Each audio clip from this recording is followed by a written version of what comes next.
તમારું સ્વાગત છે અમારી ચેનલ ભક્તિ વાસ્તુમાં। આજે આપણે જાણીશું કે કેવી રીતે માં હરસિદ્ધિ ગુજરાતથી કોયલા ડુંગરથી ઉજ્જૈન પહોંચ્યા। કોયલા ડુંગર મિયાણી અન્નપૂર્ણા રાજ્ય પૂર્વ દિશામાં ગાંધવી ગામની બાજુમાં રાજા પ્રભાતસિંહ ચાવડા નામના પ્રતાપી રાજાનું શાસન હતું। જ્યારે તેમની સાથે ઘણી રાણીઓ હતી ત્યારે રાણી પ્રભાવતી માતાના પરમ ભક્ત હતા। એકવાર અશ્વિન માસની નવરાત્રિના દિવસોમાં તમામ રાણીઓ માતાજીના મંડપને શણગારીને પ્રેમથી ગરબા ગાઈ રહી હતી। આખું આકાશ માતાજી ગરબાના મધુર અવાજ અને વાજિંદ્રના સંગીતથી ગુંજી રહ્યું હતું। માતાજી મધુર અવાજથી પ્રસન્ન થઈ ગયા અને તેમણે પોતાનું સ્વરૂપ બદલીને રાણીઓ સાથે ગરબા ઉજવવા આવ્યા। ત્યાંની તમામ રાણીઓ ભક્તિમાં પોતાના ગરબા ઘૂમવામાં મગ્ન હતી। તેમને ખ્યાલ પણ નહોતો કે માતા પોતે તેની સાથે ગરબા રમી રહ્યા છે। રાજા પ્રભાતસિંહ પોતાના મહેલની બારીમાંથી આ સુંદર દ્રશ્ય જોઈ રહ્યા હતા।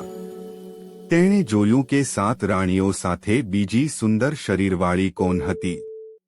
તેની સુંદરતા જોઈને તે તેના પર મોહિત થઈ ગયો। જ્યારે ગરબા પૂરા થયા પછી તે પોતાના ધામ તરફ જવા લાગ્યા ત્યારે રાજા પ્રભાતસેન પણ પાછળથી તેની પાસે પહોંચ્યા અને માતાજીને રોક્યા અને તેને પોતાની રાણી તરીકે નિયુક્ત કરવા લાગ્યા। માતાજીએ તેને ના પાડી અને પાછા જવા કહ્યું, પરંતુ જ્યારે રાજાએ તેને માતાની વાત ન સાંભળી તો તેના પર માતા ગુસ્સે થઈ ગઈ। તેમની આંખોમાંથી અગ્નિની વર્ષા થવા લાગી। માતાનું ઉગ્ર સ્વરૂપ જોઈને રાજા ડરી ગયો। તે માતાના પગે પડીને માફી માંગવા લાગ્યો। ત્યારે માતાએ કહ્યું કે હું તમારી રાણી પ્રભાવતી જે મારી પ્રખર ભક્ત છે, તેમની ભક્તિને કારણે તમે બચી ગયા છો, એટલા માટે હું તને મારી નથી શકતી, પણ તારી ભૂલને કારણે તમારે આની સજા ભોગવવી પડશે અને તમારે દરરોજ તમારી જાતનું બલિદાન આપવું પડશે। હું તમને ફરીથી જીવિત કરીશ, તમારે દરરોજ આ કરવું પડશે। આટલું કહીને માતાજી અગ્નિનું રૂપ લઈને પોતાના મંદિર તરફ ગયા। રાજા પ્રભાતસેન દરરોજ સવારે ઉઠતા, મંદિરમાં જતા, ઉકળતા તેલના કઢાયામાં ડૂબકી મારતા અને બલિદાન આપતા પણ માતાના પ્રભાવથી જીવત થતા અને પોતાના મહેલમાં પાછા ફરતા। સમય જતા રાજા પ્રભાતસેનનું શરીર ખૂબ જ નબળું પડતું ગયું। એકવાર ઉજ્જૈનના રાજા વિક્રમ દ્વારકાની મુલાકાતે જતા હતા ત્યારે તેઓ તેમના પિતરાઈ ભાઈ રાજા પ્રભાતસેનના સ્થાને રોકાયા અને કહ્યું કે કેમ રાજ્યની ભયંકર સ્થિતિ છે, શરીરથી ખૂબ જ નબળા પડી ગયા છે। તેણે પ્રભાતને તેની ખરાબ તબિયત વિશે પૂછ્યું, પરંતુ રાજા પ્રભાતે કંઈ પણ કહેવાની ના પાડી। પરંતુ રાજા વિક્રમને શંકા હતી કે કંઈક અપ્રિય થવાનું છે। બીજા દિવસે સવારે જ્યારે રાજા પ્રભાતસેન માતાના મંદિરે જવા લાગ્યા ત્યારે રાજા વિક્રમ પણ તેમની પાછળ ગયા અને મંદિરમાં શું થયું તે પોતાની આંખે જોયું। તમે પહેલાથી જ જાણો છો કે રાજા વિક્રમાદિત્ય પ્રખર ભક્ત અને પર દુઃખ ભંજન હતા। જ્યારે તેણે પ્રભાતસેનને આ રીતે જોયો ત્યારે તે પોતાની જાતને કાબૂમાં રાખી શક્યા નહીં। બીજા દિવસે સવારે પ્રભાતસેન માતાના મંદિરે પહોંચે તે પહેલા જ રાજા વિક્રમ મંદિરમાં પહોંચી ગયા।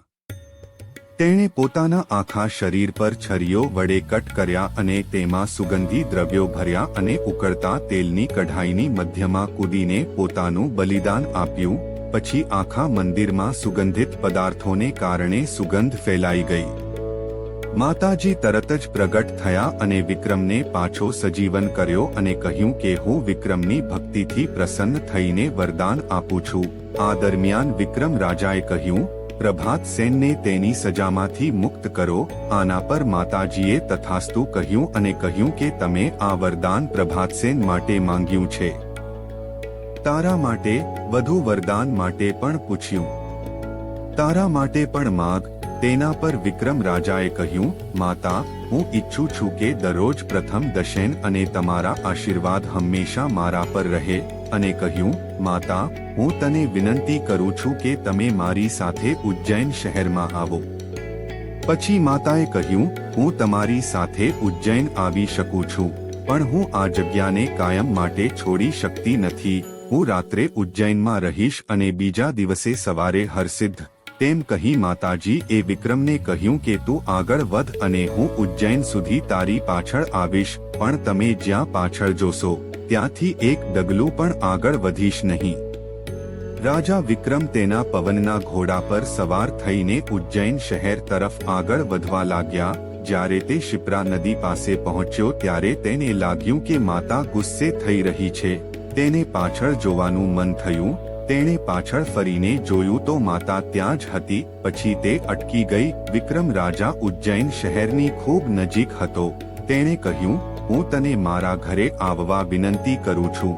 ત્યારે હરસિદ્ધિ માતાએ કહ્યું, રાજન, મારા વચન મુજબ હું તારી પાછળ આવી રહી હતી, પણ તે પાછળ જોયું આ કારણે મારા કહ્યા પ્રમાણે હું એક ડગલું પણ આગળ વધી શકીશ નહીં. અહીં મારું મંદિર બનાવ. પછી રાજને માતાનું મંદિર ઉજ્જૈનમાં શિપ્રા નદીના બીજા કિનારે બંધાવ્યું. આજે ઉજ્જૈનમાં પહેલા મહાકાલ આરતી થાય છે અને પછી હર્ષદમાં હરસિદ્ધિ આરતી થાય છે સવારે 9 વાગ્યે. જ્યારે સવારની આરતી થાય છે ત્યારે માતાના ચહેરા પર તેજસ્વી ચમક જોવા મળે છે. ક્યારેક માતાના ચહેરા પર પરસેવાના વધારાના ટપકા દેખાય છે, તો ક્યારેક તેના પગના પંજા પર ધૂળ અને કાદવ પણ દેખાય છે.